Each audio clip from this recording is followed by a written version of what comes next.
Control is the first game made by Remedy Entertainment since their departure from Microsoft back in 2016.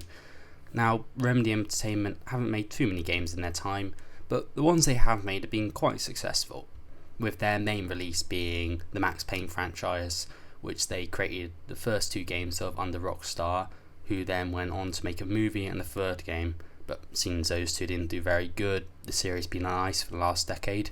But now Remedy Entertainment are making a remaster of the first two games in the franchise, and the main franchise they made under Microsoft was Alan Wake, which has also been on ice for the past decade but has been given new life as a remaster came out in 2021, and there's also a sequel on the way which should be hitting all next-gen platforms this year.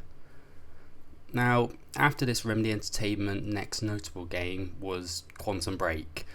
This was their last game created with Microsoft, and the game followed in Max Payne's gameplay by including powers, all focused around altering time. And I would say this is a major inspiration for Control, where the powers given to the main character are the main part of the gameplay, and it was probably encouraged by the fact that the game was a large success. Now, Control takes this creative gameplay from Quantum Break and combines it with the world and atmosphere of Alan Wake to create a pretty lore-filled game which has seemingly been successful. Despite selling only 2 million copies, which isn't the best, it has received 2 DLCs and has a sequel on the way, showing that there was positive enough reception to warrant all these new additions. And this could be attributed to the fact that the game's been very successful on Xbox's Game Pass, as Remedy Entertainment has stated that there was over 10 million players who touched the game at a point where there was only 3 million sales. And it was also a massive critical success. I mean, just looking at the 2019 Game Awards, where it was nominated for 8 awards, including Game of the Year, and won one of those being Best Art Direction. But anyway, enough talk, let's get on to the gameplay. Now, the game starts with a nice little monologue by our protagonist Jesse Faden, telling us that our perception of reality will be challenged in this game, accompanied by some seemingly random images, including a guy shooting himself and the Black Pyramid, all of which becomes clearer later in the game.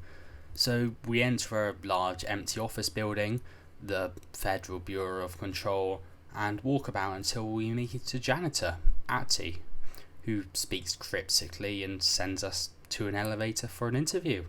If they don't hire you, you're no helvet. There be work for the axe. Take them behind the sauna, jumalauta. Now, it seems like we're a traveller in Jessie's mind, as she speaks to us like an old friend, and we can also hear her thoughts. Now, at the top of this elevator, she tells us that she's looking for her brother, who she believes the Bureau took 17 odd years ago. And now, after exploring for a bit longer, we make it to the director's office, who it seems was the man shooting himself in his head last scene, as, well, he's dead. So Jesse goes and grabs his gun, as I doubt he'll be needing it, and it sends us staring at the large Black Pyramid, which talks to us cryptically and tells us that our application is being processed, whatever the fuck that means.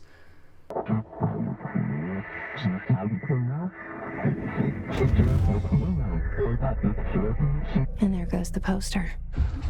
Objects of power can cause or be results of AWE's altered world events, intrusions upon the perceived reality. Now, the service weapon is, of course, a prime example of an OOP, a very powerful one, ingrained in the Bureau's DNA, a key component in our prime candidate program. Come out of that Russian roulette a winner, and you're it.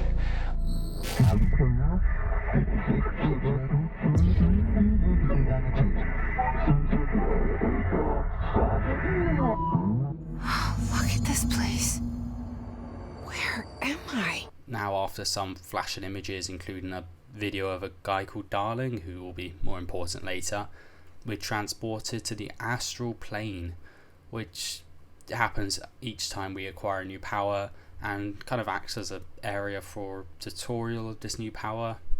So through this first trip we unlock the service weapon, which is the dead guy's gun, and it's just a gun that recharges and can be changed later in the game.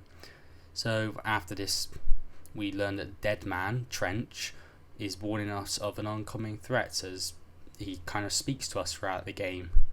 Now we see this threat as soon as we exit the director's office, as some possessed soldiers attack us and I die. Now, dying in this game doesn't really remove any progress, it just sends you back to the nearest save point, and you must then continue from that save point. Now this is also mixed with the fact that there is no saving in this game. It kind of just continually saves in the background, so when you leave and join back, it will just send you to the nearest save point when you left, and all your progress will have been saved. So after killing this wave of possessed people, Trench tells me to go find a hotline. So this kind of becomes the main objective for now, but to do this first I need some help. So I cleanse a control point, and this involves killing all the enemies in the area and then claiming it. Now you can use these control points to fast travel between them, and also you can upgrade your gear and you upgrade your gun and regenerate your health.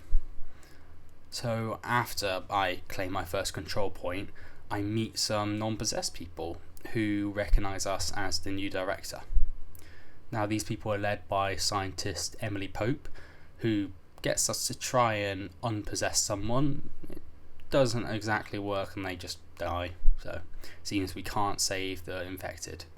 Now Pope explains that she and some colleagues were saved due to wearing HRAs created by her boss Darling, and she also points us in the right direction to get the hotline so we can talk to whoever will answer it. Now on my way to get into the hotline, I stumble across some videos by Darling. Now these videos are recorded with a live actor in live action, and it's certainly a unique way for a character to exist, as these videos pop up throughout the game and normally go over some sort of lore or story information, which I think is nice, as it allows you to choose whether to actually experience as exposition or just not give a shit about it. And as a sci-fi enjoyer, I listened to all of the ones I could find, as I just found it pretty interesting. Now eventually we reach another object of power, which are just kind of objects which give you new powers. I guess the name explains it, but similarly to the gun, if I can reach and cleanse it, I'll get the new ability, and this one is a floppy disk.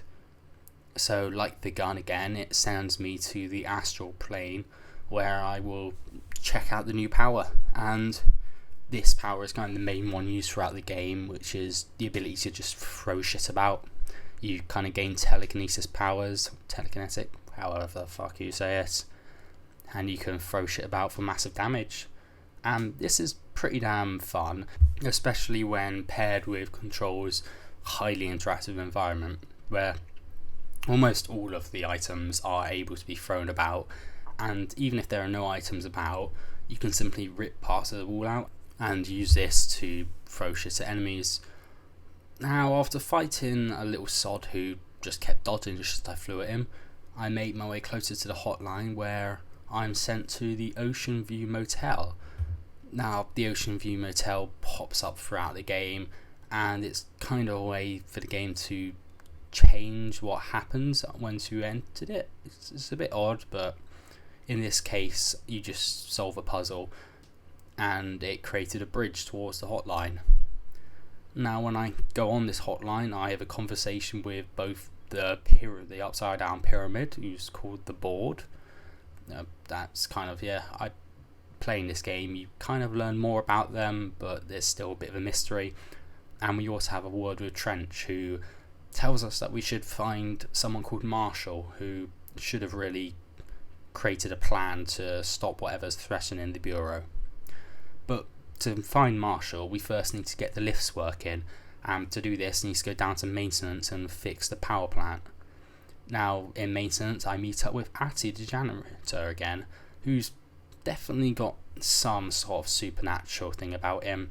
But anyway, he tells me how to fix the power plant before it explodes.